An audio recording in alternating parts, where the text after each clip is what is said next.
So what's up? Magandang gabi sa inyong lahat mga kamanok. Muli ako nagbabalik. Ito ang inyong lingkod, PJ Vergara po ng Linyada ng Mamay. Okay? So nandito na naman ako upang maghatid o magbahagi o magbigay ng mga dagdag kaalaman, trivia, topic, okay? Yung mga simple tips tungkol sa pagmamanok, okay? Alam niyo naman, yung mga tips na to, ito yung magiging susi ninyo upang maging matagumpay kayo sa inyong napiling passion. Walang iba kundi ang pagmamanok, okay? So ngayon mga kamanok, ang pag-uusapan natin is napakahalaga nito pagdating sa pagbibreed ng ating mga alaga mga manok, especially sa ating mga baguhan, okay? So ngayong gabing ito mga kamanok, isa na naman kamanok natin ang humihingi ng aking opinion about dito sa kanyang katanungan. Okay? So bago natin pag-usapan yung kanyang katanungan mga kamanok, isa lang yung hinihiling ko kung ikaw man ay matagal nang nanonood ditong aking mga video o kung ngayon ka lang napadpad dito sa aking channel at gusto mo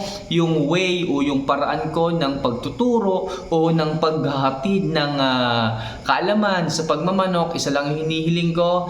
Just click the subscribe button sa baba ng kamay ko. Okay, may subscribe button dyan, may notification bell dyan, and may join button. Yung join button mga kamanok, kapag ka nag-join ka dito sa ating channel membership, dito sa ating channel na to, pag nag-join ka at naging member ka nito, mag-comment ka at sigurado ako lahat ng katanungan mo, bibigyan ko yan ng kasagutan. Abot ng aking nakakaya at abot ng aking kaalaman, okay? So ikaw yung priority ko dito kapag ka naging channel membership o naging channel member ka nitong ating munting channel. Kung napindot mo na yung subscribe button, okay, magkita-kita pa tayo sa mga vlogs, sa mga video ko pang gagawin. Basta lahat ng video kong gagawin dito mga kamanok, lahat ito ay tungkol sa pagmamanok. Kaya kung ngayon ka lang nag-subscribe, napakarami kong mga video, almost 1,000 video na yan. Sana panoodin mo lahat at bawat video mo papanood mo, for sure may makukuha kang tips dyan. Okay, so ito na nga mga kamanok, pag-usapan na natin.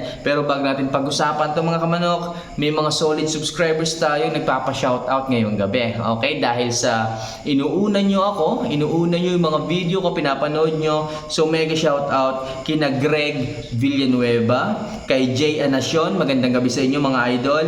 Marvin Pogi Tolentino, ayan, so sana Pogi, Marvin, and kay Boy Negro Gaming. So mega shoutout po sa inyong lahat mga kamanok. Yan po ay ilan lamang sa ating mga solid subscribers at sigurado ako napakarami pa nating mga solid subscribers dyan ang magko-comment sa baba upang magpa-shoutout. Okay, so hanggat may pagkakataon tayo, mag-comment lang kayo mga solid subscribers ko dyan. Pag nabasa ko yan, pwede ko kayong i-shoutout tulad nila.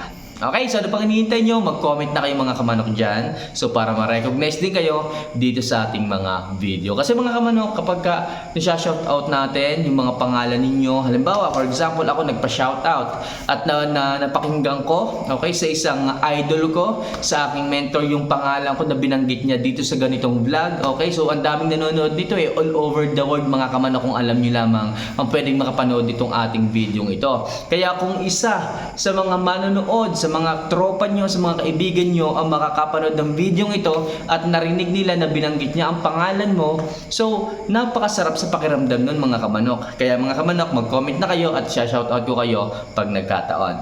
Okay, so proceed na tayo sa ating mismong topic ngayong gabi. Okay, ang topic na to ay galing kay Ryan Lucas. Ayan, magandang gabi sa iyo Ryan. Ang tanong niya mga idol, paano naman kung naglilimlim tapos umuulan o malamig ang panahon? May epekto ba? Sana masagot. Salamat po and more videos pa po. Okay, so kapag ka umuulan mga kamanok at lumalamig ang panahon, possible ba maapektuhan yung mga itlog, okay, na na-produce? Okay, ganito mga kamanok. Ang ating pong mga itlog na na-produce ng ating mga manok, yan po ay may mga tiny particle na butas. Kagaya rin po ng balat natin ng mga tao, yan po ay may mga butas din po yan.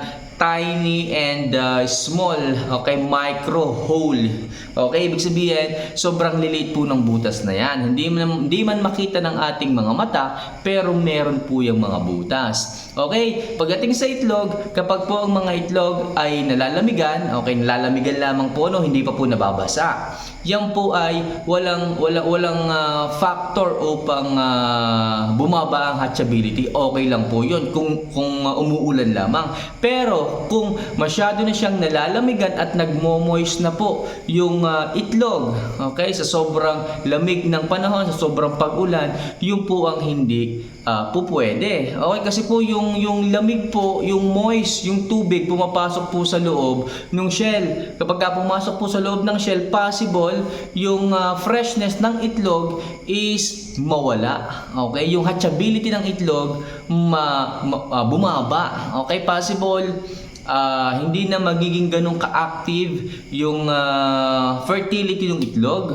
Okay? Kaya mga kamanok, ang advice ko, kapag ang mga itlog is nasa pugad o kung nasaan mang imbakan, kung yan po is nagmo-moist, okay, nagtutubig or namamasa, maganda dyan, kuhanin nyo, tuyuin nyo, ibalot nyo po sa papel at saka po ilagay nyo sa refrigerator. Make sure dun po sa chiller nyo ilagay mga kamanok. Napakaganda po nung storage mga kamanok sa refrigerator, especially dun sa chiller upang mag-hold ng freshness ng itlog. Okay, sa loob po ng 14 days hanggang 20 days pwede po yan mga kamanok. Okay, so pagkakaiba lamang nung medyo ilang araw lang yung lumipas bago nyo isa lang sa incubator is yung freshness ng itlog nandun pa rin and yung high hatchability ng itlog nandun pa rin compare natin doon sa mga itlog na okay, naipon natin ng medyo mahabang panahon. Pero may chance pa naman yun na mapisa mga kamanok. Ang atin nga lang iniisip dyan is yung kung gano'ng kataas yung percentage ng hatchability nila. To make sure mga kamanok, 10 days to 15 days, isalang nyo na po kaagad. And make sure, bago kayo magsalang, ako kasi ang gusto kong medyo marami yung itlog na naipon ko. Make sure, kung gusto nyo yung fresh yung itlog, okay, ilang araw lamang, maisalang nyo na kaagad para sa ganon, masecure ninyo yung hatchability, gumamit kayo ng medyo maraming inahin mga kamanok. Okay? So dahil sa breeding season na ngayon, starting po ng September, dapat may lagay na kayo sa incubator para may mapisa kayo this coming October mga kamanok. So para umabot kayo sa early birds. Okay? So possible mga kamanok, ang sagot sa katanungan mo, kapag umuulan, walang problema, wag lang itong magmo-moist, mababasa, yun ang hindi po pwede.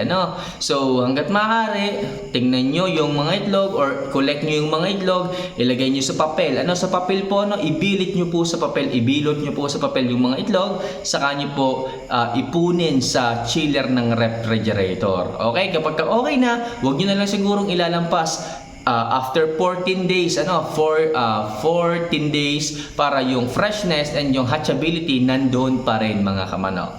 Okay? Gaya ko dito mga kamanok, ang aking incubator is na dito sa loob ng bahay. Ayan, pasensya na kayo na may mga damit pang nakasampay. So yan ang aking incubator, isa lamang. Pero kapag nag-maximize tayo ng ating mga sisiw, kung gusto natin ng mas marami pang mapisa ng mga sisiw, pwede ako na mag-add ng trays. Okay, sa loob ng incubator, pwede rin akong gumawa pa ng ilang incubator mga kamanok. Yan yung advantage natin kasi meron tayong kaalaman na gumawa ng incubator. Kaya in case na maraming mag-produce na itlog, hindi kasya dito, possible 50 to 60 lang yung kasya dito. Kung tayo makapag-produce ng more than that, okay, 70 to 100, gagawa pa ako ng isang ganito or mag-add ako ng tray sa loob at magdadagdag din ako ng exhaust fan sa loob para yung init umikot lang sa loob ng incubator mga kamanok. Okay, so ang dami kasi nating mga subscribers dito na tumatangkilik na talagang naglalambing sa atin upang makakuha ng ating mga linyada. Kaso yung ating na-breed, okay, nung kabilang season is kokonti lamang mga kamano. Kaya ngayon, okay, yung iba naubusan, yung iba hindi nakakuha, yung iba nakadalwa kasi kasi gustong-gusto talaga nila Yung iba medyo nahihiya-hiya pa, ayaw pang kumuha nung una, ayun hanggang sa naubusan mga kamanok. Kaya kung ako sa inyong mga kamanok, at this breeding season, kung gusto nyo yung ating mga manok dito, muli ating gagamitin ulit yung ating yung ating dome, yung yellow feather dome. Kaso may mga linyada tayo ditong ibabalik kagaya ng ating mga Gilmores kasi yung mga naging pasisiw noon, okay, 'di ba, lumaki na na-distribute na natin sa iba't ibang lugar dito sa Pilipinas. So nag-chat, nag-feedback sila sa akin na nagkamit sila ng tagumpay. So okay, natutuwa kaya okay, ibabalik natin yung mga nanay, yung mga inahin noon para ulit-ulit ating gamitin. So alam ko na yung tatay, alam ko na yung nanay kung alin yung ginamit ko dati. So madali na po yun mga kamanok. So makakaasa kayo na this breeding season mga kamanok, mas magbi-breed pa tayo ng mas marami pang mga sisiw. Okay, para sa ganon, yung ating ibang mga kamanok dito, especially yung ating mga newbie mga kamanok, ako natutuwa sa ating mga newbie Sabi niya, idol, newbie lang ako, first timer lang akong mag-entry, but nakita ko, okay, yung mga manok na nakuha ko sa iyo, nakakatuwa, nakakatuwa at nakaka-proud kasi first time ko talaga na maggayak, okay, ng isang manok at alam mo yung feeling nung nakakatuwa, nakaka-proud yung kaba nandun, pero at the end talagang masayang-masaya daw sila kasi nga po dahil doon sa nakuha, nabili nilang manok dito sa atin.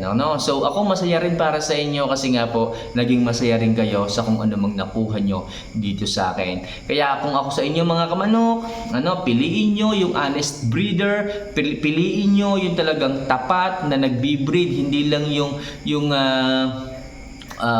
okay, ibig sabihin, basta ayoko na magsalita, basta kung ako sa inyo, maging masaya lang kayo sa inyong mga ginagawa, okay? So kung saan kayo masaya, masaya na rin ako sa inyong mga kamanok. So ulitin ko lang mga kamanok, dahil breeding season na ngayon, ina-advise ko kayo na inyong igayak, okay? I-prepared na yung inyong mga manok dyan, kung may sapola, yung inyong mga inahin, yung inyong mga tandang, okay? I-workout nyo po ng paminsan-minsan para po medyo pumayat ng konti at mag-produce sila ng mga itlog. So nga pala, yung iba nagtatanong sa akin bakit daw hindi mga itlog yung kanilang mga inahin. So okay, wala naman daw po sa pola, So magbigay kayo ng mga water soluble na egg multipliers or egg booster, okay? So mag-add kayo ng ganyan sa kanilang painom, and syempre pagdating sa patuka nila mga kamanok, andyan po yung mga patuka na nakakapagpa-fertile, okay, sa ating mga inahin na manok. So gumagamit ako dito ng Integra 4000, okay, ulitin ko,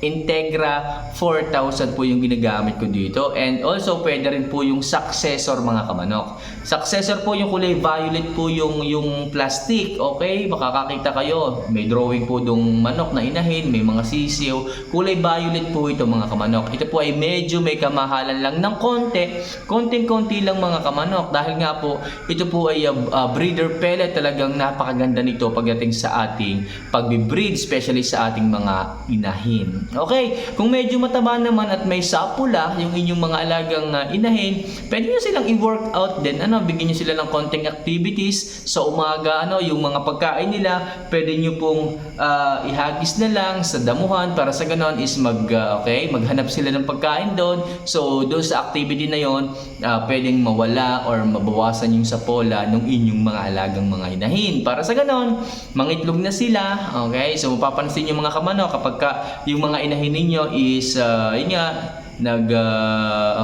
nasasampahan na ng mga ng inyong mga ganador. After 10 days mga kamanok, magi-start na po yang mangitlog. At makikita nyo naman yung itlog kung maayos, kung maganda yung shell, okay, malalaki yung itlog. Pwede kayong mag-adjust sa pagkain, sa vitamins na inyong ibinibigay mga kamanok. Para sa ganon, mag-produce ng mas maraming itlog, mas maraming pasisiw mga kamanok yung inyong mga alaga. Yan ang mga ating mga alaga mga kamanok. Kapag kain is walang mga sapula, hindi masyadong mataba, kahit walang mga tandang, iitlog pa rin yan. Okay, sa patuka nga lang, pero wala po yang chance na mapisa dahil nga po wala pong tandang na ginagamit, pero make sure mga kamanok, okay, combination po ng tandang tapos magandang patuka, okay, yung nutrients nandun, nakukuha nilang lahat, tapos meron kayo binibigay ng water soluble na egg producer. So yan ang susi ng breeding mga kamanok, kaya mas maraming mga sisiw, mas marami kayong maibibreed ngayong breeding season. Okay, so magi-start na breeding season ngayong October hanggang April na po yan mga kamanok. Ano? So good luck sa lahat ng ating mga kamanok dyan na magbe-breed ngayong breeding season. Hopefully, makapagtagumpay kayo sa inyong mga i-breed. Okay, kung may katanungan kayo sa pagmamanok, sa pagbe-breed, sa pag-aalaga ng sisiw, nandito lang ako mga kamanok. Makakaasa kayo 24/7, sasagutin ko lahat ng katanungan ninyo when it comes sa pagmamanok. Okay, so bago natin tapusin ang simpleng video ito mga kamanok, sa mga naghahanap dyan ng mura at maayos na bitamina sa kanilang paggagayak, ang dami na nating mga baguhan at mga newbie na tumalon sa saya dahil sa ganda ng ating Herb Ox mga kamanok. So naririnig niyo na ba yung Herb Ox natin? Simulat sa pool dati binabanggit ko na po yan mga kamanok kasi napakaganda po yan pagdating sa ating mga alaga. So sa mga gustong kumuha, sa mga gustong tumalon din sa tuwa, pwede niyo kong i-PM sa linyada ng Mamay Messenger po mga kamanok. And syempre pwede niyo rin akong tawagan or i-text sa 0916-269-2725. Okay? Or pwede rin sa 0916-269-2725. Ayan, inulit ko lang. So hanggang sa muli mga kamanok. Hanggang dito na lang muna. Sana Lucio, Ryan Lucas. Okay? Nasagot ko ng maayos yung katanungan mo. Okay, so hopefully nagustuhan ng lahat yung video at yung way ko ng pagpapaliwanag. So don't forget to click the subscribe button para sa mas marami pang video na kagaya nito. Hanggang sa muli mga kamanok. Paalam.